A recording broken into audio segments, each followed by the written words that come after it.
मित्रांनो, राज्यात महायुतीचे सरकार सत्तेत आल्यानंतर स्थापन झालेल्या पहिल्या मंत्रिमंडळातून छगन भुजबळ यांना डालवण्यात आलं होतं. मंत्रिमंडळात स्थान न दिल्याने भुजबळ चांगलेच नाराज झाले होते. मात्र आता धनंजय मुंडे यांच्या राजीनाम्यानंतर छगन भुजबळ यांची महायुती सरकारमध्ये मंत्रिपदी वर्णी लागली आहे. धनंजय मुंडे यांच्या राजीनाम्यामुळे रिक्त झालेल्या अन्न व नागरी पुरवठा विभागाचा कारभार त्यांच्याकडे सोपवण्यात आला आहे.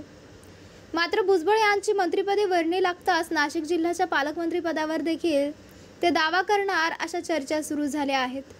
या चर्चा सुरू असतानाच आता भाजपाचे नेते मंत्री गिरीश महाजन यांनी भुजबळ यांच्याबाबत मोठं वक्तव्य केलं आहे. देवेंद्र फडणवीस यांनी ठरवलं तर छगन भुजबळ पालकमंत्रीच काय, तिसरे उपमुख्यमंत्री देखील होतील असं म्हटलं आहे.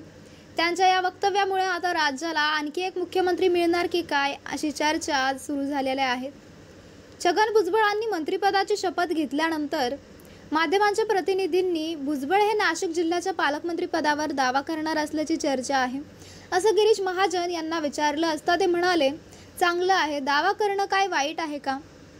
देवेंद्र फडणवीस यांनी ठरवलं तर काही होऊ शकतं, ते तिसरे उपमुख्यमंत्री देखील होऊ शकतात. हे सर्व मुख्यमंत्र्यांच्या हातात आहे की कोणाला मंत्रिपद, पालकमंत्री आणि कोणाला उपमुख्यमंत्री करायचं असं म्हणत महाजन यांनी भुजबळांच्या पालकमंत्री पदाच्या चर्चांवर मिश्किल टिप्पणी केली आहे.